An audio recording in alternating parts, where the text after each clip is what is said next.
Okay, bismillahirrahmanirrahim. Assalamualaikum warahmatullahi wabarakatuh. Selamat pagi kepada semua penonton-penonton yang berada, yang tengok kita dekat Facebook dan YouTube. So hari ni 27 Januari 2021. Podcast yang pertama kali pada tahun 2021 kita buat. So pada tahun 2021 ni kita start dengan buat Zoom. Tak boleh kita buat dekat studio. Okay, bismillahirrahmanirrahim. Assalamualaikum warahmatullahi wabarakatuh. Selamat pagi kepada semua.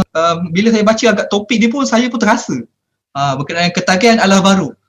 Dia bukan untuk kanak-kanak saja, tapi adalah kepada kita juga sebagai remaja, ibu bapa ataupun mana-mana lah. So saya rasa semua orang sekarang ni orang kata apa, ada smartphone.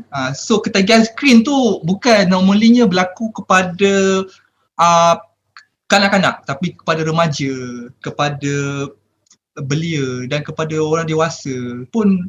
Selagi ada teknologi, selagi ada gadget tu, maksudnya ketagihan skrin tu boleh jadi. So hari ni kita bawa panel, 2 orang panel yang cukup orang kata apa, berpengalaman lah. Kita ada Puan Adlil, Puan Adlil dan Profesor Madia Dr. Ismawati.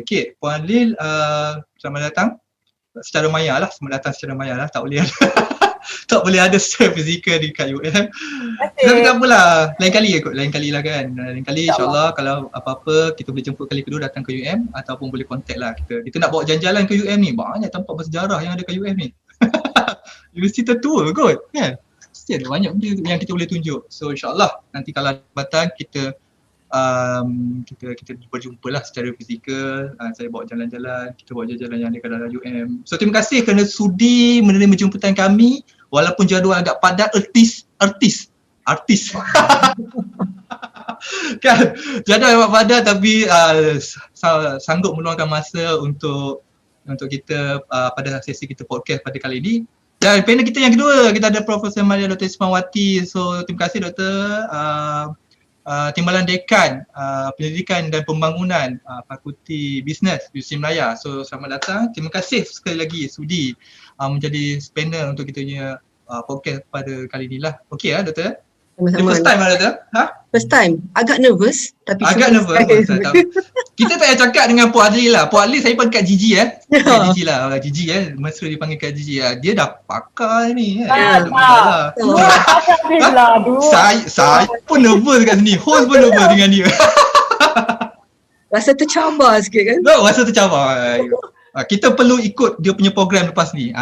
Kita tengok sama-sama. Tengok. Okay, like and follow Kak Gigi punya Facebook and IG. Dah promote awal-awal. See nampak? Okay.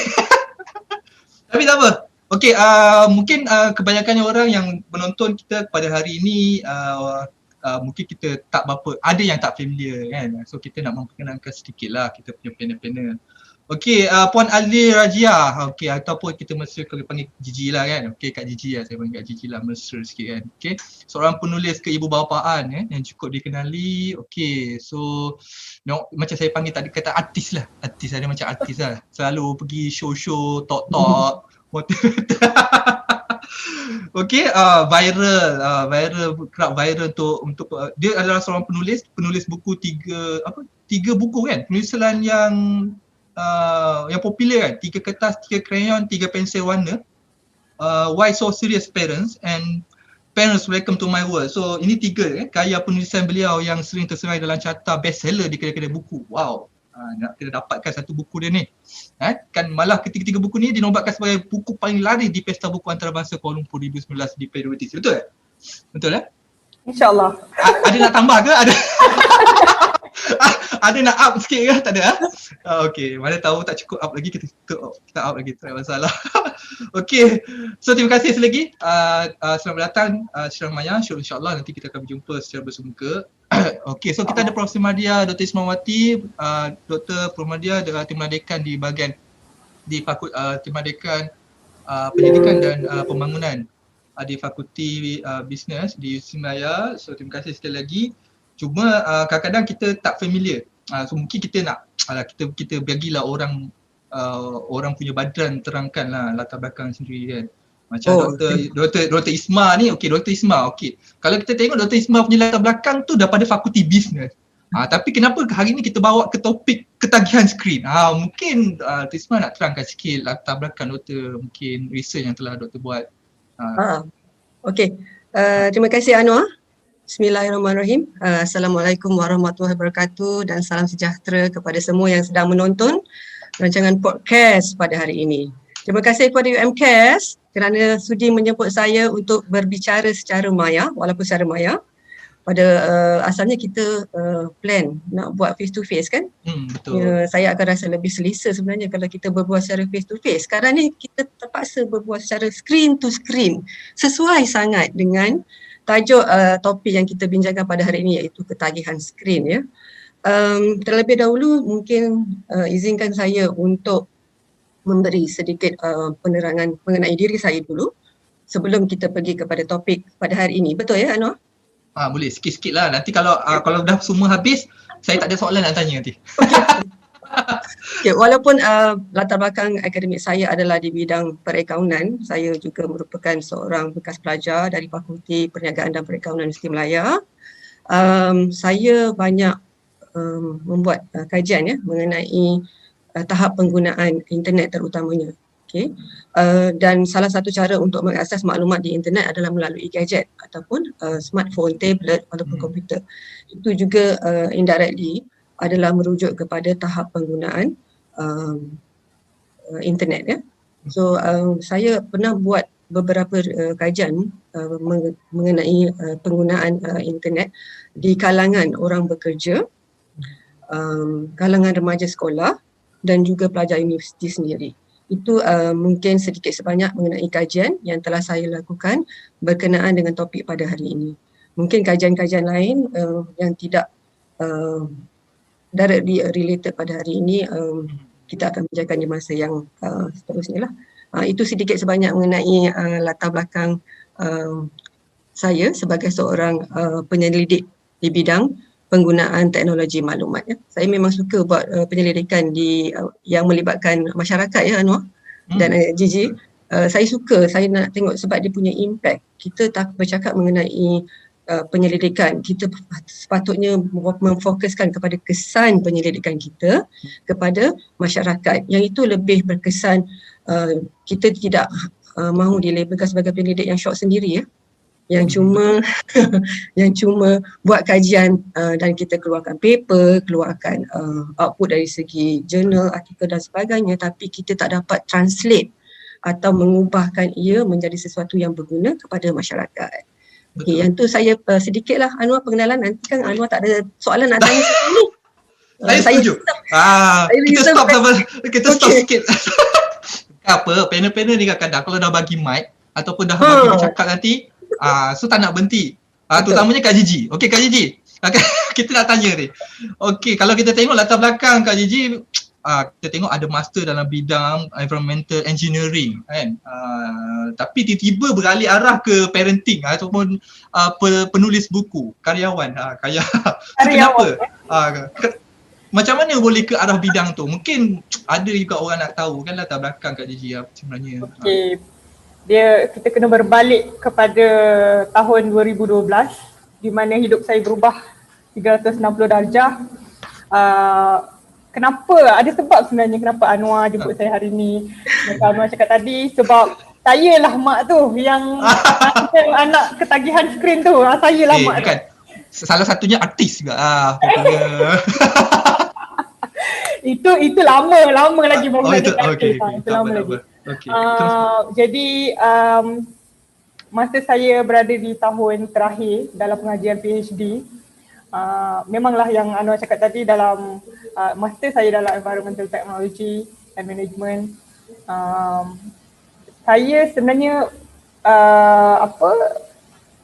sedang melanjutkan pengajian dalam PhD dan dah sampai dah pun tahun terakhir. Saya rasa Anwar dengan Dr. Ismam mesti tahulah tahun terakhir dia punya Haikal macam mana kan. Dengan ada anak kecil lagi. Masa tu anak saya Haikal baru berumur dalam tak sampai setahun. Jadi saya terpaksa jaga kan, dan of course saya akan mengutamakan saya punya cita-cita lah. Waktu ketika itulah kan. Sekarang lain. Dan apa yang menyebabkan anak saya jadi ketagihan gadget tu, masa tu saya dapat hadiah sebuah iPad. Sebuah iPad dan saya tak perlukan iPad tu dan saya terus macam mendedikasikan iPad tu kepada anak saya. Dan saya upload apa yang saya download dalam tu semuanya bukan yang merosakkan bagi saya lah. Kan semuanya yang mendidik bagi saya masa tu, tapi tanpa had, tanpa pantauan. Jadi anak saya jadi dia develop ketagihan tu dan saya terpaksa berhenti pengajian PhD immediately dan bayar balik beasiswa sebab anak saya dah mula menunjukkan simptom autism dan pakar psikiatri menyatakan bahawa kalau saya tak buat apa-apa, dia akan membesar sebagai anak autism walaupun dia lahir sebagai anak yang normal. Yes. Jadi itulah sejarah yang menjadikan saya kat sini hari jadi karyawan. Itulah titik permulaan kan. Terus give up PhD ni. Terus give up lah kan. PhD terus give up. Yes. Terpaksa give up. So tapi tak apalah, rezeki di tempat lain. Kita tak tahu. Sebab Anwar, melahirkan anak ni bukan mudah. Kita susah nak beranak, tiba-tiba anak kita rosak disebabkan oleh tangan kita. Jadi saya pilih untuk melepaskan PhD lah. Betul, okey, setuju tu. Betul. Okey, terima kasih. Itu secara ringkas lah sebelum kita pergi ke soalan-soalan kita yang lain. Nanti kita akan kenal kita punya panel dengan lebih mendalam lagi berdasarkan soalan-soalan yang kita bagi. Kepada penonton-penonton yang tengok kita dekat YouTube ataupun Facebook, pada tahun 2021 ni kita ada khas, kita nak bagi giveaway. Giveaway kepada semua penonton. Okey, semua stay tune. Nanti kita akan bagi task kepada awak semua penonton.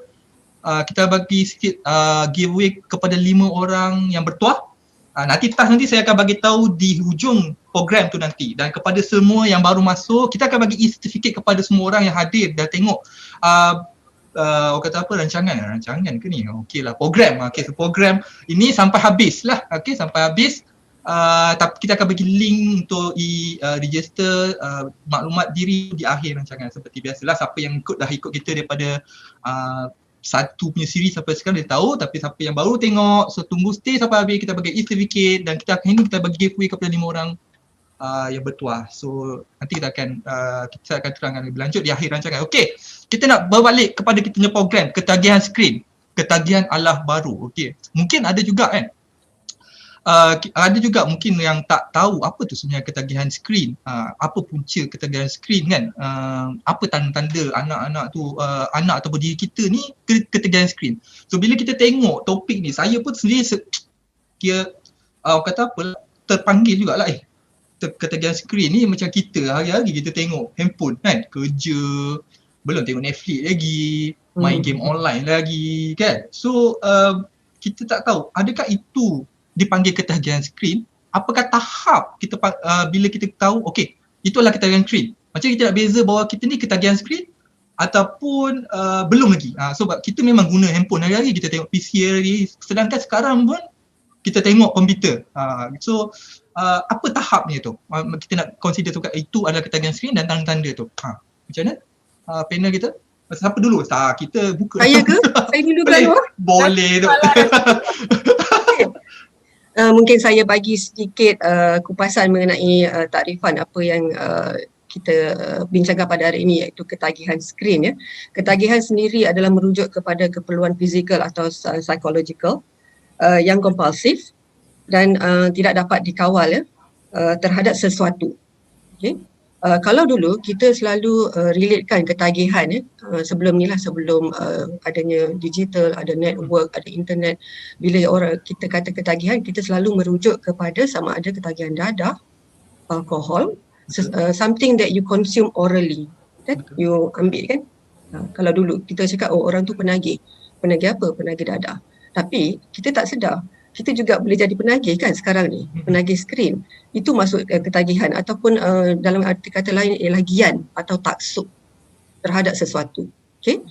Skrin pula adalah yang boleh diterangkan atau dijelaskan sebagai permukaan rata yang berupa sama ada dalam bentuk kaca ataupun plastik yang menjadi perantara komunikasi antara dua peranti. Skrin, kita ada komputer skrin, kita ada sekarang ni pun kita tengah berkomunikasi melalui skrin. Kita ada skrin di gadget, kita ada skrin di tablet dan sebagainya. Okay. So dalam arti kata yang lebih mudah, ketagihan skrin adalah merujuk jika kita terlalu taksub ke atas menggunakan gadget. Itu ialah masuk ketagihan skrin yang dengan cara yang paling mudah yang saya boleh jelaskan kepada semua penonton pada hari ini. Okay. Kalau kita melihat evolusi ketagihan dari dulu hingga sekarang telah berubah. Pada hari ini konteks ketagihan dia merangkumi benda yang lebih visual. Kita tak sedar sebagaimana yang saya katakan tadi, ketagihan juga boleh merujuk kepada something that you consume visually. Pada hari ini mengenai topik ketagihan skrin, kita akan lebih menyentuh kepada capaian kepada kandungan maklumat di alam maya dan internet. Okay. Cara untuk mencapai maklumat tersebut adalah melalui gadget ataupun skrin yang kita gunakan untuk mengakses maklumat tersebut. Okay. Indirectly, kita adalah bercakap mengenai ketagihan maklumat di internet juga ya, tanpa kita sedari. Okay. Kalau kita nak kata ketagihan, saya rasa saya pun ketagih Anwar, Gigi ya. Saya rasa saya ni memang ketagih sebab setiap hari kita kerja, kita tak boleh lari daripada menggunakan skrin kan. Kita tak boleh lari, kita guna komputer banyak dekat pejabat, balik rumah, kita guna kerja tak habis-habis. Betul, malam, siang, pagi, bangun-bangun tidur, tengok ada WhatsApp message kan, sebelum tidur you nak tengok you punya Facebook punya notification and so forth. So actually kita pun sebenarnya ketagih. Cuma tahap ketagihan itu di kalangan remaja lebih akan memberi kesan yang lebih besar kerana mereka adalah dalam kelompok golongan peralihan antara kanak-kanak pergi ke dewasa kan.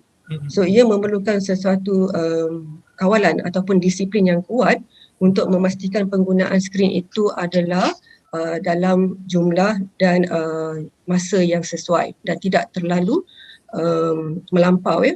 Kita tak mahu anak-anak remaja kita terlalu bergantung kepada gadget. Kalau kita tengok tanda-tanda ketagihan skrin ya, Anwar dan Gigi, ada beberapa especially among remaja yang kita boleh identify, yang kita boleh tahu sama ada dia ketagih ke tak. Satu dari segi fizikal. Kalau anak-anak kita dah mula cakap, mama, I sakit kepala, I sakit mata lah. Itu mungkin tanda-tanda dia terlalu spend masa mereka di depan komputer. Itu satu. Dua, mungkin dia akan cakap tak siap homework. So bila ditanya, kenapa tak siap homework? Oh, malam tadi I tidur lambat. Kenapa tidur lambat? I tengok Netflix. Okay? So itu juga satu tanda-tanda anak remaja kita adalah ketagihan skrin. Tanda-tanda lain mungkin juga sebab saya pernah mengalaminya sendiri ya. Saya pun seorang ibu kepada dua orang anak remaja berumur antara 17 hingga 22. Okey, anak remaja ya. Anak-anak saya. Bila menantu ni? Tunggu dia habis belajar dengan ujian. Baru boleh tahu. Okey, mereka kalau anak-anak Dr. Ismail tengok dia, so dah dengar pesanan tu. Mungkin akan tengok. Si abang tu akan tengok. Okey, anak saya dia suka sembunyikan komputer dalam blanket malam-malam. Okay. So bila saya check, saya tengok masuk bilik, you nampaklah skrin komputer tu cahaya dia kan dekat blanket. So tu saya tanya kenapa nak sembunyikan kan, kalau nak guna komputer gunalah dekat ruang tamu ke apa. Tak, dia actually prefer buat mengakses komputer, gunakan komputer dalam selimut dalam bilik sendiri. Itu satu lagi tanda anak kita sudah ketagihan skrin juga ya. Tanda-tanda lain mungkin dia akan rasa nervous ataupun takut kalau dia tertinggal handphone, tak dapat akses wifi kan. Kalau kita kelang kabut kan, macam balik kampung tak ada wifi, tak ada internet, kelang kabut. Itu tanda ketagihan ke? Betul. Kalau kita notice anak-anak kita sekarang, apa soalan pertama yang dia tanya kalau masuk restoran? Apa password wifi? Kan dia bukan tanya apa menu recommended menu. Makan kan? Dia tanya apa password wifi ya? So itulah menunjukkan betapa kegianan ataupun ketaksuban anak-anak kita sekarang kepada internet melalui gadget yang mereka perolehi. Kerana apa? Sebab senang, mudah kan nak dapat gadget sekarang. Capaian kepada internet amat mudah, available anywhere kan. So it's quite easy, I mean, for them to actually depend so much kepada gadget. Itu pandangan saya, Anwar. Mungkin Gigi ada nak tambah? Itulah sebab saya setuju juga kan. Saya setuju yang berkenaan dengan smartphone, internet sekarang ni senang nak dapat dan benda tu tak dilarang. Contoh kalau ketagihan dada, ketagihan benda-benda lain tu, itu memang telah dikawal. Tapi benda-benda macam smartphone, internet ni memang boleh diakses di mana-mana sahaja dan benda tu lagi membimbangkan. So apatah lagi itu para remaja yang Dr. Isma fokuskan. Tapi kalau kita tengok pada kanak-kanak pun juga, umur 2 tahun ke bawah, 2 tahun ke atas, itu pun benda yang orang kata kita risau juga kan. Lagi-lagi kepada parents yang bekerja contohnya kan. So kita nak tanya juga dengan Kak Gigi ni berkenaan dengan ketegangan skrin atau terhadap di kanak-kanak, sebab Kak Gigi pun macam tadi dah cerita pasal anak sendiri ada pengalaman ketegangan skrin kan. So sebenarnya macam mana efek ketagihan skrin tu dan macam mana boleh start ketagihan skrin tu, mungkin Kak Gigi boleh nak kembangkan lagi? Okey, masa mula-mula saya buat awareness ataupun saya bersuara tentang ketagihan skrin terhadap kanak-kanak ni, ramai yang macam deny lah apa yang saya cakap dengan mengatakan gadget ni hanya alat. Maksudnya kita perlukan alat ni untuk buat sesuatu yang lebih baik. Maksudnya dia bukanlah satu benda yang jahat. Gadget ni tak jahat pun, dia tak berdosa pun. Tapi kita kalau betul lah gadget ni ataupun skrin ni adalah alat, maka dia samalah macam mungkin basikal, alat yang kita gunakan untuk bersenam ke atau nak pergi satu tempat ke, atau contoh lain mungkin dia samalah macam kasut yang kita guna untuk pakai, untuk lapik kaki kita pergi keluar mana-mana. Tapi apa beza gadget ataupun skrin dengan alat-alat yang saya sebutkan tadi? Alat-alat macam basikal, kasut, alat tulis ke, alat-alat ni dia tunggu kita untuk gunakan dia. Dia tunggu kita untuk guna. Bila kita rasa nak guna, kita gunalah. Tapi tidak untuk gadget ataupun skrin. Gadget dengan skrin ni, atau skrin lah kan, dua padahal sama je kan. Sama gadget je. ni adalah, dia ada kesan, the nature of screen is addictive. Yang bermaksud, dia memanggil, dia ada kuasa macam memanggil kita untuk gunakan dia. Dia tak tunggu kita untuk gunakan dia, tapi dia memanggil-manggil. Betul tak? Dia memanggil-manggil dan itulah yang dapat develop ketagihan tu. Dia panggil dah hati, mari sini tengok Netflix, mari sini main game. Dia cakap anak-anak kita pun. Kita baru betul, duduk. kita pun sendiri macam tu lah. Bunyi je WhatsApp, siapa tu kan? Tak ada bunyi pun, duduk kejap. Padahal masa lapang tu dalam 2 minit macam tu je, baru duduk ni. Tiba-tiba rasa nak capai phone dah. Padahal tak ada apa-apa pun. Tak ada notification ke apa pun.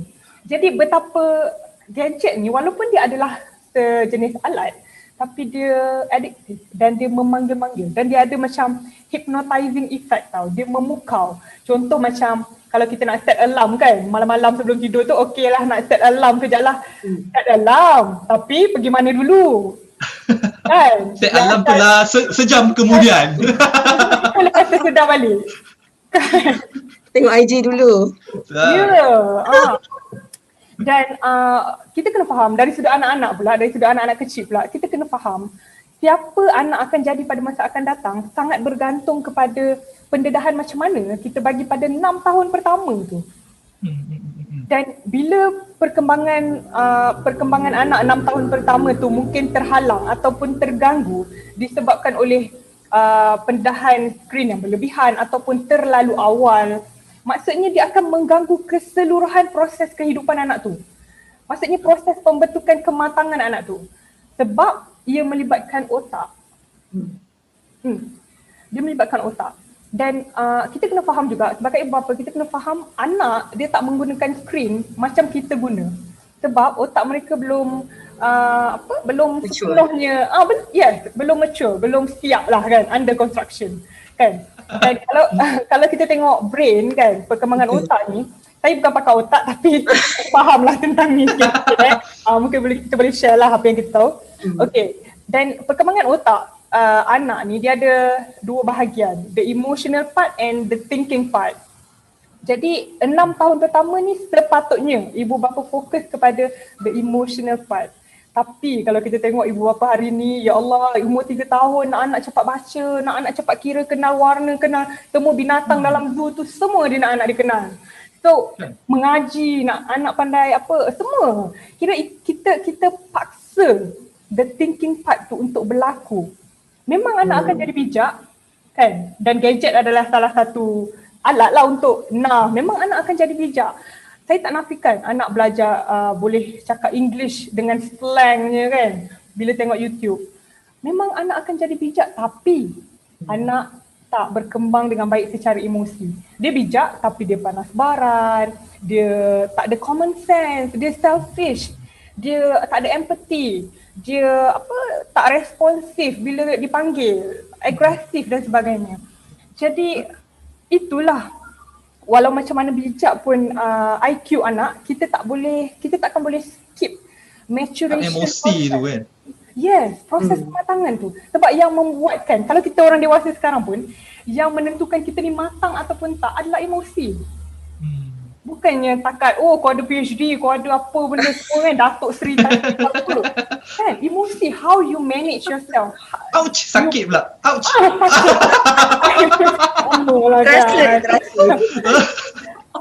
Kan. Jadi there is no shortcut lah dalam membentuk kematangan, dalam membentuk self-control anak ni. Dan mungkin menjawab soalan Anwar, baru nak jawab menjawab soalan Anwar. Panjang intro tu. Hilang tak apa. Ini orang cakap kalau dapat mic tak nak berhenti. Ini contoh dia, contoh dia. Ini contoh tu. Tapi tak apa, teruskan Kak Gigi. Okey, mungkin orang macam tak boleh relate. Macam saya dululah. Macam mana benda ni, screen ni boleh buat anak aku ketagih? Tak mungkin kan, benda sekeping ni je kan. So let me share with you flow, dia punya flow macam mana dari pendarahan skrin tu boleh jadi ketagihan.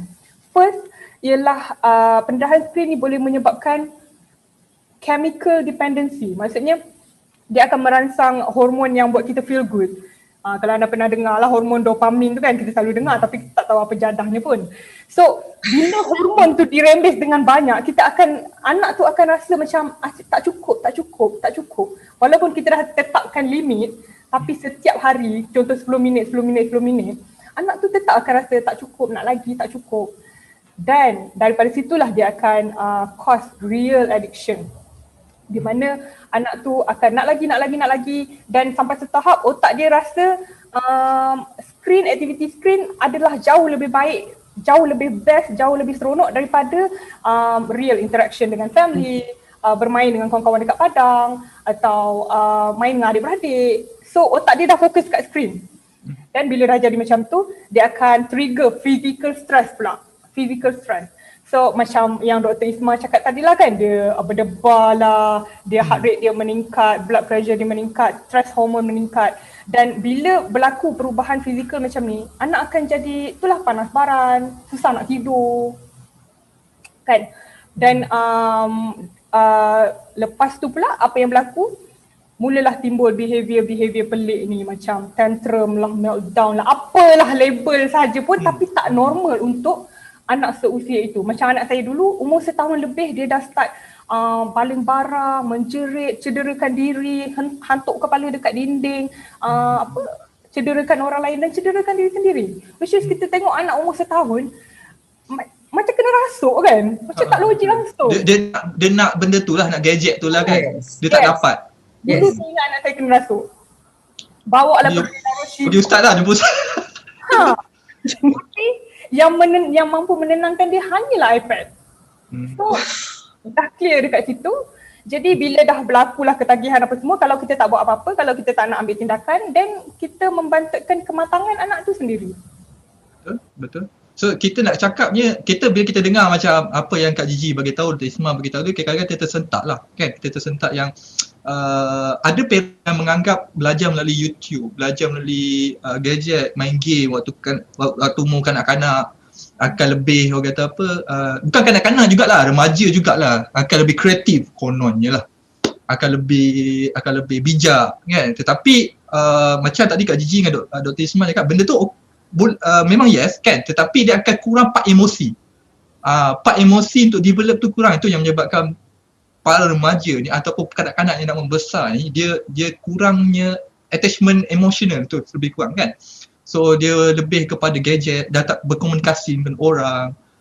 So kalau kita tengok pelajar-pelajar, it's not pelajar jugalah, remaja-remaja sekarang pun kalau kita tengok dia lebih aktif di media sosial berbanding bila dia berjumpa face to face dengan orang. Betul tak Dr. Ismail? Student macam tu lah. Kadang-kadang student alah baru sekarang kan. Bila kita tanya dalam kelas, ada question ke? Tidak ada. Tapi bila dekat belakang, dekat grup WhatsApp, datang tanya. Macam-macam kan? Kan macam-macam. So tu dugaan lah. So kita tak boleh nak salahkan gadget sebab kita kena maju juga kan. Kalau kita tengok zaman sekarang, lagi-lagi COVID sekarang yang memerlukan mereka untuk akses internet, pembelajaran di rumah kan, kalau kita tengok macam tu kan. So kalau kita tengok untuk penggunaan gadget ataupun internet ni, macam zaman sekarang kita nak sesuaikan, ada ke had limit berapa jam, berapa masa, ataupun macam mana kita nak make sure kanak-kanak ni ataupun remaja ni kan, dia dalam masa samanya dia mengikuti peredaran zaman, tapi dalam masa sama dia tidak ketagih. Mungkin ada cara kita nak buat kan. So supaya mereka ni tidak ketinggalan dalam peredaran zaman, tetapi dalam masa yang sama dia orang tidak ketagih gadget tersebut. Benda tu penting juga sebab kadang-kadang ada juga parents tanya, sekarang kita nak guna internet untuk pembelajaran. Sekarang ni sekolah semua online. Kerja pula macam mana? Kepada parents muda kita macam kita bekerja guna internet everything. So macam mana tu Dr. Ismail, ada nak komen ke? Kalau kita tengok ya dari segi tahap ketagihan itu sendiri, kita ada beberapa tahap. Kita ada ketagihan yang kita panggil ketagihan ringan, ketagihan biasa dan ketagihan parah ya Anwar dan Gigi. Kalau tengok dia punya definisi, kita classify the level of addiction. Okay. Kalau yang biasa tu dia mungkin dia masih boleh mendengar teguran mak bapak, dia masih boleh menerima okey 10 minit je, 5 minit je guna iPhone, boleh. Okey, lepas tu dia bagi balik gadget tu kepada kita. Itu tahap yang macam ringan. Bila tahap yang parah ni, ia akan melibatkan yang macam tadi Gigi share lah, dia anak dah mula tantrum, dia dah mula tunjukkan sikap agresif ya. Itu dah mula ke arah yang lebih parah. Actually kita pun sometimes kita ni parah tau. Gigi ya. Kita ni pun dalam ketagihan parah sebenarnya. Betul tak? Cuba tengok diri masing-masing. Kalau kita tak dapat handphone, diri. Kalau kita tak dapat handphone, kita rasa apa?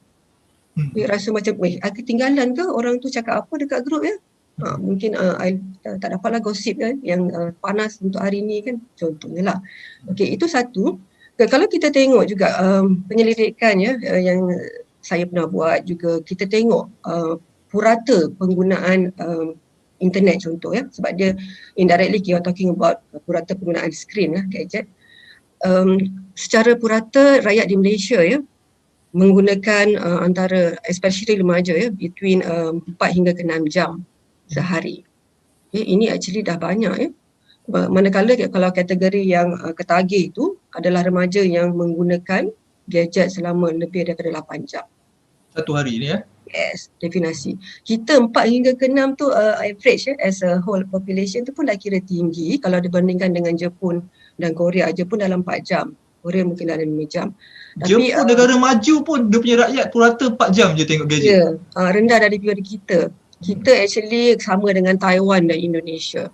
Tu maksudnya gadget bukan fokus untuk negara maju lah. Maksudnya negara maju pun boleh penggunaan skrin mereka lebih kurang daripada kita kan? Boleh dikawal. Mungkin diorang dah ada awareness, awareness dari segi kesan-kesan penggunaan skrin yang melampau. Mungkin diorang lebih inform lah in a way. So itu dari segi penggunaan. Kalau dari segi kita tengok ya, tapi ada peningkatan dari tahun 2018 hingga 2020. Contohnya pada kajian yang dilakukan oleh SKMM tahun lepas ya, Internet User Survey mengatakan purata penggunaan sehari adalah actually dalam 7.57 jam. So saya bundarkan kepada 8 jam lah. Tapi 2018 kita hanya actually 6.6 je. So ini juga adalah kesan daripada post COVID-19 lah saya rasa, sebab kita banyak terpaksa bekerja dari rumah, menggunakan semua transaksi online, belajar daripada secara online dan sebagainya. So ada peningkatan dari segi penggunaan purata gadget. Okay. So remaja, kita mungkin bertanya, kalau dah lebih 8 jam satu hari kan, apa yang remaja ni buat sebenarnya? Bila masa dia tidur, bila masa dia pergi sekolah kan. Sepatutnya dia spend banyak masa, banyak mengulang kaji pelajaran daripada dia tengok WhatsApp, Facebook dan sebagainya. Tapi tak, yang berlaku dekat anak-anak kita lebih 8 jam. Ini kita pun sendiri actually lebih 8 jam, tapi mungkin sebagai seorang dewasa kita dapat mengawal penggunaan dan kita tahu kita akses internet dan gunakan gadget tu untuk apa. Kita tak all the time on the internet kan, on the gadget. Tapi untuk anak yang remaja ni, sebab dia orang ada perjalanan hidup dia orang lagi jauh kan, lagi lama. Macam dia orang ni hidup buka-buka mata je dah ada gadget. Macam saya tak. Saya kenal gadget mungkin lepas handphone komputer lah, komputer. Saya form 1, form 3 baru tahu apa itu komputer. Tapi anak saya umur 6 tahun dah mula guna handphone kan. So itulah dia punya dari segi penggunaan. Dan saya juga ingin menambah kepada poin yang Gigi cakap tadi mengenai penggunaan skrin di kalangan kanak-kanak. Memang ada pendapat pakar pediatrik mengatakan sepatutnya kita tak boleh dedahkan gadget terlalu awal kepada kanak-kanak di bawah umur 2 tahun. Tapi kita tengok sekarang ibu bapa anak 3 bulan dah mula menggunakan handphone, betul tak? Tunjukkan dekat-dekat dekat anak. Actually tak boleh. Kita tak boleh terlalu awal mengenalkan gadget kepada anak-anak. Sebab dia ada kesan yang macam Gigi cakap tadi lah. Dia punya kesan tu, bayangkan kita expose dia orang awal, dia ada lagi berapa tahun ni kan nak pergi. So apa kesan dia kepada tingkah laku anak tersebut, kepada dia punya sasiah rohani, dia punya kelakuan dan sebagainya. So itu kita kena tengok juga. Bukan hanya untuk menerima fakta yang mengatakan keperluan gadget mesti ada. Kita perlu ada gadget untuk mengakses maklumat, tidak akan rasa ketinggalan. Dan sekarang ni PDP semua gunakan gadget. Tapi kita harus ada tanggungjawab untuk mengawal dan juga mendisiplinkan diri kita sendiri dan juga anak-anak. Itu yang lebih penting. Sebab kalau anak-anak ni kita biarkan remaja, dia akan terikut-ikut dengan rakan sebaya kan, pengaruh rakan sebaya. Dan lagi pun media sosial dan internet ni tak ada batasan. Mereka dapat mengakses maklumat tu secara automatik, secara maklumat di hujung jari. Betul. Tekan je dapat kan. Tekan-tekan sampai. Itu dia. Jadi mak ni. Okey, Kak Gigi, kalau kita tengok untuk golongan kanak-kanak pula kan kita tak tahu golongan kanak-kanak ni berapa lama agaknya. Kalau macam tadi Dr. Isma mau kepada golongan remaja. Kan untuk golongan kanak-kanak ni berapa lama sebenarnya? Bila boleh kita bagi? Tapi mungkin kita boleh bagi tak banyak. Ada tempoh masa pengalaman Kak Gigi. Macam mana Kak Gigi? Ada tak tambah? Okey, macam Dr. Isma cakap tadi betul lah. Sepatutnya macam tu juga saya belajar. 2 tahun ke bawah memang sepatutnya tak boleh ada pendedahan skrin langsung. Tapi kita kan parents yang lebih pandai daripada pakar-pakar ni kan. So kita, bukan, sebab kadang-kadang parents bekerja. Dia busy kan, bekerja. So boleh dah. Satu lagi sebab adalah parents hari ni tak boleh tengok anak dia menangis, tak boleh tengok anak dia bosan. Macam itu adalah satu kesalahan pula. Padahal itu adalah nature dan anak perlukan menangis. Anak perlu rasa bosan untuk dia dia attention. Dia nak attention. Dia punya creativity. Sebenarnya boredom is the key to creativity.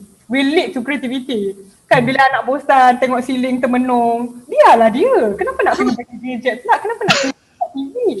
Dan anak umur 3 bulan macam tu menangis, terus diamkan dengan skrin. Sedangkan dia tension, stres tengok dengan anak menangis. Dah tension kerja. Tension dengan pasangan lagi cik. Lepas tu tension anak menangis. Cara mudah, orang panggil cara mudah. Tapi kalau seorang ibu tu bijak kan, dia cari ilmu, dia mesti tahu anak menangis tu adalah cara anak kenal emosi, belajar urus emosi, dan itu sebenarnya cara anak berkomunikasi. Menangis tu adalah cara anak berkomunikasi. So kalau kita pasak dalam otak kita menangis tu normal dan menangis tu perlu, kita akan jadi lebih tenang sebenarnya dan tak payah kalut. Kalau kita fikirkan mak ayah kita dulu zaman sebelum gadget, macam mana dia orang uruskan anak-anak? Takkanlah senyapkan bawa pergi reban ke sawah ke, tak kot, dia orang biar je. Dan macam itulah kita belajar mengurus emosi. Dan menjawab soalan Anwar, berapa limit masa tadi tu? Mengikut apa yang saya belajar, maksimum 2 jam sehari lah untuk anak 4 tahun ke atas. 4 tahun ke atas. 2 jam sehari. Tapi bukanlah in one go 2 jam tu. Dia mesti diselang-selikan dengan, contohnya macam kita tengok YouTube, buat rumah guna Lego contohlah, atau plasticine lah kan, tenang. Okay, buat shape-shape guna plasticine, and then tengok 10 minit, tutup dan kita bawa keluar plasticine dan bagi anak buat apa yang dia tengok dekat YouTube tadi. Dia kena ada teori and practical punya part lah kan. Dia jadi macam tu. Kalau tidak nanti anak tak tahu, dia tengok tapi dia tak tahu sebenarnya, tak pernah sentuh plasticine kan. Okay. Dan saya pernah dapat soalan sebenarnya banyak kali, parents tanya, dia tak nak juga dengar yang kena ada limit 2 jam sehari, tak boleh ada screen time langsung 2 tahun ke bawah. Dia nak juga tanya, umur berapakah saya boleh bagi anak saya gadget? Tak sabar-sabar nak bagi ni kan, tak sabar nak bagi. Tapi saya, ini pendapat saya lah. Okay, maksudnya bilakah waktu yang kita boleh bagi pemilikan pada anak? Maksudnya kita bagi handphone untuk anak, maksudnya handphone tu untuk anak. Kan sekarang ni kan work from home lah, atau tinggalkan anak kat taska ke apa ke, kita perlukan alat untuk berhubung dengan anak tu. Ada orang yang hantar anak dekat kampung, mak ayah jaga kan, atuk nenek jaga. So saya faham, itu semua saya faham. Tapi kita kena tahu juga apa handphone tu boleh buat selain daripada berhubung dengan kita. Dan kita tak boleh deny bahawa handphone tu ada banyak sangat distraction, ada banyak sangat temptation dan pornografi. So sejauh manakah kita yakin dengan anak kita untuk tepis distraction, temptation, pornografi? Kita yang umur 40, 50 ni pun kan. Oops, terasa. Alamak, saya muda lagi. Saya rasa waktu kita garu phone tu kan, scroll almost setiap benda yang catchy, yang macam apalah gosip-gosip yang hangat. Okay. Betul tak? Ini kan pula anak yang baru 5 tahun, 6 tahun hidup ni yang tak tahu apa benda, mestilah lagi diorang nak tahu. Jadi tanya diri sendirilah, kembali kepada gerak hati kita sebagai seorang ibu bapa yang memang ni diberi petunjuk daripada Allah dalam bentuk gerak hati. Tanya diri kita sendiri, adakah kita yakin anak kita mampu tepis semua tu? Dan kalau kita tak yakin, then apa option lain yang kita boleh buat? Setuju?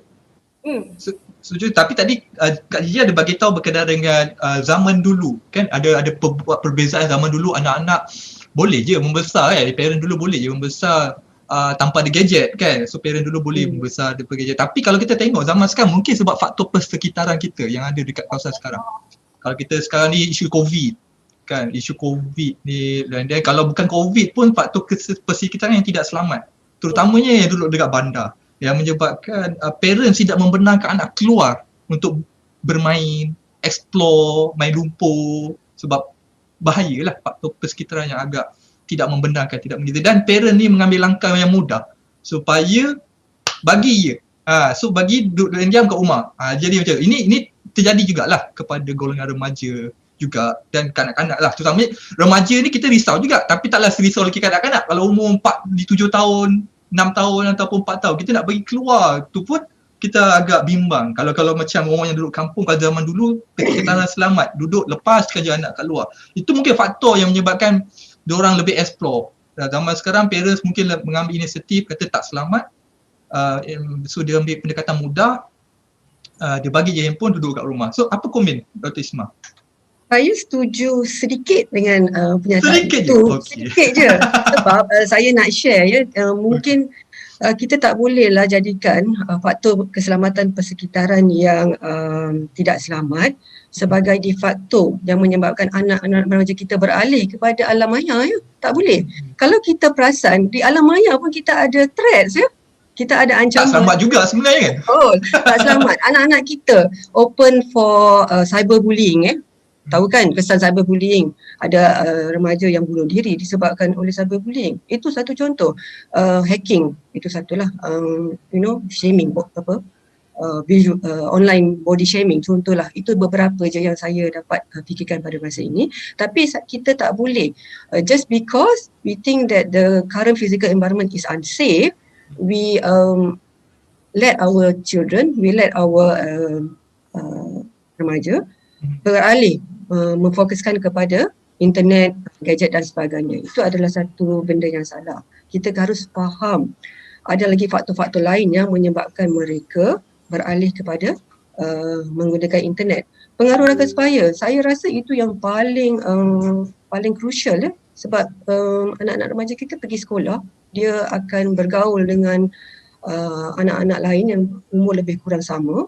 Mereka mempunyai pengaruh yang lebih besar ya, daripada ibu bapa sebenarnya kepada pembentukan peribadi, penggunaan pengaruh penggunaan gadget, perpakaian dan sebagainya. Itu pendapat saya, Anwar. Saya rasa macam kita tak boleh simply kata tak selamat. Walaupun betul towards a certain extent memang parents rasa sekarang ni senang kena colik kan. Senang kena, sebab kita parents kan, kita tahu lah kan.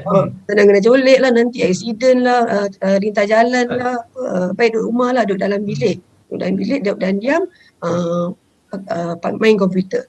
Tapi kita kena faham juga komputer tu, alam maya tu ada dia punya faktor ketidakselamatan yang saya rasa ibu bapa kena faham dan kena acknowledge the fact that it is also unsafe in the online environment. Okay. Kak Gigi pula, adakah itu faktor-faktor Kak Gigi dulu kat Perak tak nak duduk kat KL? Kantoi Kak Gigi nampak. Boleh komen sikit faktor persekitaran ni. Boleh tanya jawab soalan ni, tahu tak? Kantoi tu. Okay, tak apa. Jawab juga. Bukan tak nak jawab, tapi benda ni mungkin kita masing-masing ada pilihan, betul tak? Betul. Dan saya memilih untuk membesarkan anak di kawasan luar bandar. Itu saya punya pilihan dan mungkin itu rezeki saya lah, saya dapat buat pilihan macam tu kan. Dan walaupun kedua-dua belah keluarga saya dan keluarga suami semua dekat KL, tapi kami memilih untuk membesarkan anak kami di luar bandar. Dan saya setuju macam mana yang Dr. Isma cakap tadi, kalau kita rasa dekat luar, kita tak nak bagi anak keluar sebab kat luar tu ada COVID lah, apa benda semua, boleh kena colik lah, kena langgar apa semua, macam bahaya yang sama, in fact lebih besar sebenarnya dekat dalam phone, kan, dalam gadget. Tapi apa pun lah kita punya pilihan atau kita punya tanggapan, kita tak boleh jadikan itu alasan dan kita tak boleh menyekat 3 aspek penting yang anak perlukan untuk membentuk otak yang matang, otak yang sihat dan kuat. Dah macam Milo pula. Saya Milo cergas. Okay. Ada 3 aspek penting yang ibu bapa kena faham yang membentuk, yang sangat crucial untuk membentuk otak anak yang matang, kuat dan sihat. Yang pertama adalah connection with human, real people, connection with real people. Maksudnya bila kita cakap connection with real people, dia involve real touch, real conversation, dia kena experience empathy, conflicts, love, itu semua. Maksudnya siapa yang boleh bagi experience tu pada ketika anak tak boleh keluar ni? Kita lah atau orang-orang yang terlibat secara langsung dalam perkembangan dia. Mungkin kalau pengasuh lah, kalau taskar lah, kalau dekat rumah nenek dia, dekat rumah nenek dia lah. Maksudnya you have to ensure as a parent, you sebagai ibu bapa anak tu, you yang kena bertanggungjawab, you yang kena memilih, you yang ada pilihan untuk buat keputusan suasana macam mana yang anak you didedahkan untuk membenarkan dia experience ni, connection with real people ni. Di pengorbanan ibu bapa lah, parents. Sangat mustahak. Itu yang pertama. Yang kedua adalah movement and real play. anak perlukan bergerak. Anak perlu bergerak dan perlu bermain. Bermain yang betul-betul, bukannya online gaming dan sebagainya. Anak saya pernah masuk hospital disebabkan oleh, saya tak ingat kenapa, mungkin jangkitan paru-paru ke apa. Anak saya macam duduk, kira baring je lah sepanjang hari kan dekat ward tu. Dan ada nurse datang, gerakkan dia tau, gerakkan kaki dia apa semua. Dan dia pesan kat saya, walaupun anak you baring sahaja, like berehat untuk tunggu masa untuk sembuh, setiap 20 minit, you kena pastikan anak you bergerak. Kalau dia tak bergerak, you yang kena gerakkan dia. Gerakkan kaki, gerakkan tangan. Exercise lah macam. Sebab manusia perlu bergerak untuk oksigen sampai ke otak. Kita cakap pasal otak kan, nak berkembang, otak nak berkembang kan. So, you bayangkan, itu kalau anak sakit, yelah kita faham lah dia tak bergerak. Ini kalau anak tak bergerak disebabkan oleh skrin, pendedahan skrin. Jaranglah kita tengok anak tengok skrin yang bergerak, beria kan. Itu mungkin anak-anak kecil, yes. Kan, anak-anak kecil, yes, dia tengok apa cerita Didi and Friends ke apa, menari bersama, yes mungkin. Tapi macam kalau anak yang tengok movie ke, tengok cerita ke apa ke, main online game ke, mana ada bergerak. Betul. Kan? Dan itu yang kita panggil sebagai screen coma look. Screen coma. Bayangkan macam mana anak yang leka tengok TV atau tengok handphone. Kita pun lah tengok muka kita kat cermin. Waktu kita tengah leka tengok skrin. Kan macam orang panggil pun tak dengar. Alia meleleh pun tak perasan. Kan? Dah lapar. Okay, itu yang kedua, aspek yang kedua. Okay. Yang ketiga, yang terakhir adalah sleep, tidur. Macam Dr. Ismail cakap tadi, berapa kalau kita tengok anak gunakan skrin hari ni selama itu, habis bila masa dia tidur? Betul. Anak-anak kecil yang memerlukan growth hormon tu keluar dari badan dia, yang berlaku hanya waktu tidur. So, kita tengok anak-anak hari ni berapa ramai yang terbantut pertumbuhannya disebabkan oleh tak cukup tidur. Tak cukup masa tidur disebabkan oleh pendedahan skrin yang berlebihan. Dan mak ayah sekarang kan penat bekerja apa semua. Dan diorang biar je anak dia tengok TV, tengok skrin sampai tertidur sendiri. Which is bagi saya sangat membimbangkan dan mengecewakan lah. Saya selalu cakap macam ni tau. Alah, you boleh lah anak you seorang je, ataupun you boleh lah you tak kerja. Macam kita orang ni tak penat apa semua. Tapi saya rasa macam itu bukanlah alasan. Alasan kan? Itu bukanlah alasan, sebab saya nak cakap apa tau? Saya nak cakap you belum rasa lagi sakit anak ketagih skrin tu macam mana. You belum rasa berapa banyak effort, berapa banyak tenaga yang kena korbankan, duit. Bukan murah ya, nak intervention program ni apa benda semua, bukan murah. Jadi you belum rasa sakit dia macam mana, that's why you boleh cakap macam tu. Kan. Sebab parents sekarang ni dia macam overprotective. Dia tak nak benarkan anak-anak, lagi yang duduk kat KL lah mungkin kan. Mungkin tapi sebab kesan ataupun bahayanya dekat internet tu diorang tak nampak berbanding dengan faktor persekitaran bahaya yang fizikal kat luar. Kan? So bila diorang tak nampak, diorang lagi rasa selamat untuk orang kata apa, membahagiakan atau memberi anak dia gadget daripada bagi diorang keluar untuk bermain. So mungkin ada parent nampak macam tu lah. Tapi sebenarnya macam Dr. Ismail cakap pun, bahaya di internet tu lebih lagi sebenarnya daripada bahaya yang fizikal yang kita nampak tu. Tapi mungkin kalau parent-parent yang ada di KL ataupun yang berada di bandar ni, mungkin kena ada inisiatif lain lah. Macam tadi Kak Gigi cakap, parents lah, tanggungjawab parents untuk ada inisiatif lain untuk make sure pelajar atau remaja ataupun kadang-kadang ni ada physical activity atau kata bonding time with family. Mungkin boleh bawa ke bawah kawasan perumahan kat bawah-bawah saja kepada yang duduk apartmen kan, ataupun kalau tak ada sangat pun mungkin boleh bawa ke taman yang ada dekat kawasan KL, ataupun kalau boleh bawa dekat tempat-tempat permainan kanak-kanak. Saya rasa yang tu pun lagi selamat. So biar ada orang bermain kat situ. Itu cara lah. Kalau dekat bandar mungkin itu yang kita boleh buat. Kita pun nak protect anak-anak kita juga kan. So benda tu yang kita boleh fikir. Maksudnya parents kena berfikir, kena make sure anak-anak kita ni ada physical activity, ada meluangkan masa bergerak, bermain. Itu menyebabkan mereka lebih aktif dan lebih orang kata dapat antibody lebih kuat lah kan, selalunya macam tu. Okay, soalan, mungkin ni last soalan lah kot, last soalan sebab tadi kan tak rasa sejam tu lah. Itulah cakap, dia bergantung kepada panel yang dapat mic tak ada berhenti ni memang tak rasa sejam. Tapi tak apa, ni last soalan sebab ada juga kat sini kita punya penonton yang bertanya kepada anak-anak yang mungkin dah kena ketagihan skrin ni. Yang tadi kita cerita pasal prevent kan, sebab-sebab, tapi yang dah kena, yang dah kena, macam mana, apa yang diorang perlu buat untuk make sure anak-anak dia kembali normal? Ini kita, untuk Dr. Ismah, kita bagi kepada golongan remaja. Dr. Ismah, ada ke cara-cara?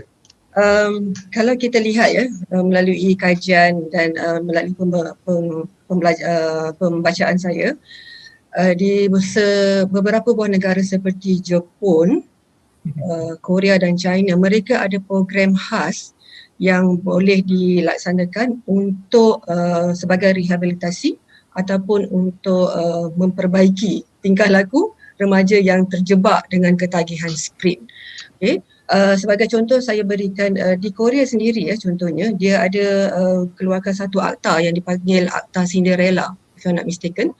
Akta Cinderella ni yang menghadkan permainan online, game online ya. Mereka tak benarkan service provider yang menyediakan perkhidmatan tersebut dari 12:30 malam hingga 6 pagi ya. Ini adalah satu tempoh mana anak remaja kita sedang tidur. So untuk mengelakkan mereka daripada terjebak dengan lebih parah dalam ketagihan skrin ni, mereka actually come up with this akta. Okay, itu Jepun. Kalau China mereka memang ada program rehabilitasi untuk remaja, dan di Jepun pula mereka ada satu program yang dipanggil Internet Fasting Camp ya. Camp puasa internet, di mana remaja ini dibawa ke satu tempat, mereka dinyah gadget kan.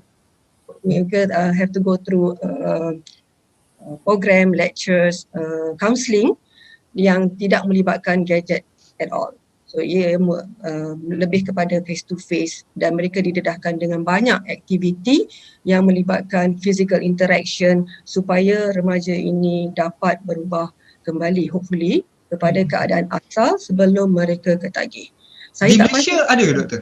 Saya tak pasti. Kat Malaysia ni saya tak berapa, belum berapa nampak lagi program tu. Mungkin Gigi ada ni. Gigi ada tadi? Mungkin Gigi ada nampak.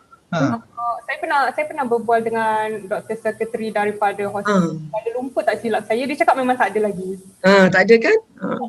Tapi apa langkah yang perlu parents ni buat kalau anak dia dah ketagih skrin ni?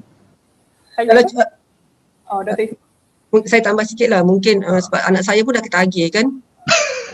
Apa yang diri kita perlu buat kalau diri kita ketagih juga? Saya cubalah relatekan, kalau saya ketagih, saya terpaksa lah cuba sendiri kurangkan penggunaan handphone tu. Saya cubalah macam meeting saya cuba tak bawa handphone, ataupun pergi lecture saya tak akan bawa, sebab actually selama ni saya intend bawa handphone pergi mana-mana ya, lecture pun, even lecture ada masa sikit pun kita still tengok handphone kan. Pergi meeting, kalau Anwar pergi meeting selalu Anwar tak bawa phone saya bawa Anwar. So mungkin lepas ni lepas ni saya kena tinggalkan handphone dekat dalam handbag atau dekat office, baru saya pergi meeting. Lepas meeting mungkin saya baru tengok. Okay. Disiplin yang kuat itu satu cara, tapi memang susah nak buat, especially untuk golongan remaja yang dah terjebak, dan golongan dewasa dan orang tua pun macam kita kan. Okay lah, mungkin you muda lagi lah, I dah tua sikit lah. Tak, sama juga, semua muda. Susah untuk kita mengubah behavior tu, sebab itu dah jadi satu benda yang normal kepada kita. Masalahnya sekarang ni lagilah normal kan, sebab semua kita kena akses melalui gadget, nak kerja pun gadget, nak buat pembelian gadget, nak pergi beli makanan pun gadget. Grab food pun kan. Yes. So kita tak boleh lari. So saya pun rasa sukar untuk memulihkan keadaan ini, sebab kalau macam ketagihan alkohol ataupun ketagihan dadah, mungkin dia ada cara dari segi perubatan kan, yang you boleh ambil untuk mengurangkan perasaan gian tu. Tapi kalau kita gadget, kita nak makan apa? Kak Gigi ada apa-apa kita nak tambah perkongsian, apa yang tips yang Kak Gigi buat dengan macam yang saya belajar daripada pakar yang merawat anak saya dululah kan. Apa yang saya faham, yang pertama sekali, bukan mudah untuk kita keluar daripada ketagihan tu. Tak payah cakap ketagihan gadget lah, semua jenis ketagihan pun susah. Sebab tu lah it's better to cegah sebelum terjadi. Sebab kita tak rasa lagi efek dia, kita rasa macam benda tu tak apa kan. Tapi bila kita dah rasa betapa payahnya, ini kan pula anak yang sepatutnya kita jaga dengan baik, dia pula yang ketagihan. Kalau kita mungkinlah kita rasa kita boleh handle diri kita sendiri, tapi anak-anak kecil tidak.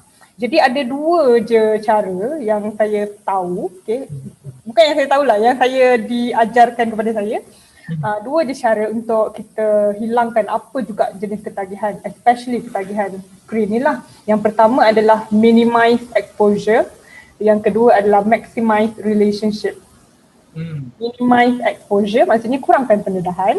Kalau anak tu addicted to online gaming, then minimize exposure tu mungkin gradually minimize lah, bukanlah buang terus game tu ke apa kan. Terkejut dia kan.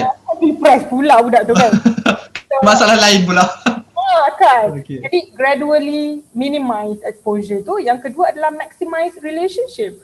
Mungkin bila bila kita dah limitkan masa anak menghadap skrin, dia ada lebih banyak masa untuk berinteraksi dengan adik-beradik dia, dengan ibu bapa, dengan kawan-kawan, atau mungkin boleh video call dengan atuk nenek, saudara mara yang dia tak pernah bercakap. Jadi maximize relationship. Dan saya nak share kat sini, dah habis masa kan Anwar? Tak apa, boleh. Share je. Bila Dr. Isma cerita tadi, saya teringat ada seorang ibu ni tanya saya, macam mana saya nak ajak anak sabar? Dan soalan tu, dia membuatkan saya teringat kepada anak saya sendiri. Saya pernah berada sampai satu tahap, masa anak saya ketagihan tu lah, dalam proses tu, dia sangat tak sabar. Dan macam mana saya nak buat ni, anak saya tak sabar ni? Dan apa yang buat saya sedar, apa yang menjadikan anak saya tak sabar tu, disebabkan kita ibu bapa hari ni tak bagi anak experience menunggu. Maksudnya menunggu kan, macam kalau kita pergi meeting ke lagi masing-masing nak tunggu semua sampai, kita tengok phone instead of berinteraksi. Kan? Dan kalau macam kita tunggu order sampai dekat restoran, kita tak nak bagi handphone dulu. Jadi anak-anak hari ni sangat kurang dapat experience the wait tu, tunggu tu. Sebab menunggu itulah sebenarnya slowly mendidik kita sabar. Kan? So itulah saya boleh kongsikan. Okay, bagus perkongsian tu. Sebab menunggu. Dr. Isma boleh tambah? Mungkin saya nak tambah sikit Anwar. Ibu bapa pada masa ini kebanyakannya sibuk kan bekerja. Mereka saya rasalah cuba mengalihkan tanggungjawab yang sepatutnya dipikul oleh ibu bapa untuk memberi perhatian, especially sebab anak-anak ni perlukan attention sebenarnya.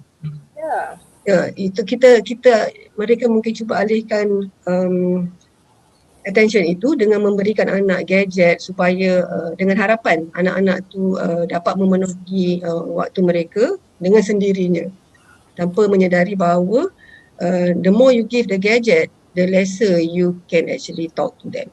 Yes. Setuju? So kepada para parents ke diri sendiri ke yang dah ketagihan tu, kita cuba limitkan masa kita dengan skrin supaya benda tu akan menjadi tabiat lah.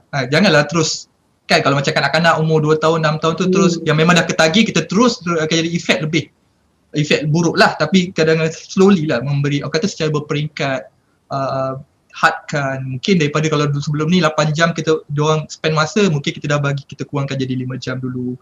Slowly.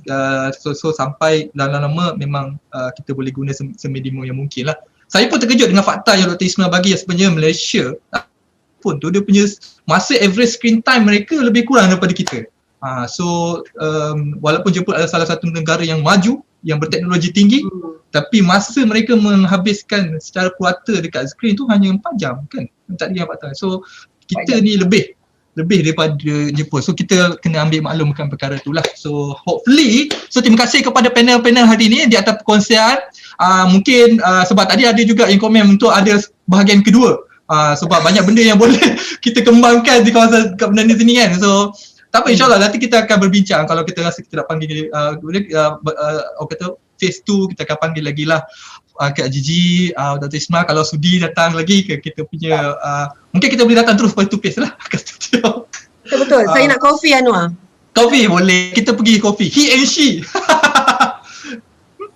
Okay, so terima kasih kepada panel Kak Gigi, Dr. Ismail untuk perkongsian kita pada hari ini. So saya harap semua yang menonton kita pada hari ini, tak kisah di Facebook ataupun di YouTube, mendapat manfaat daripada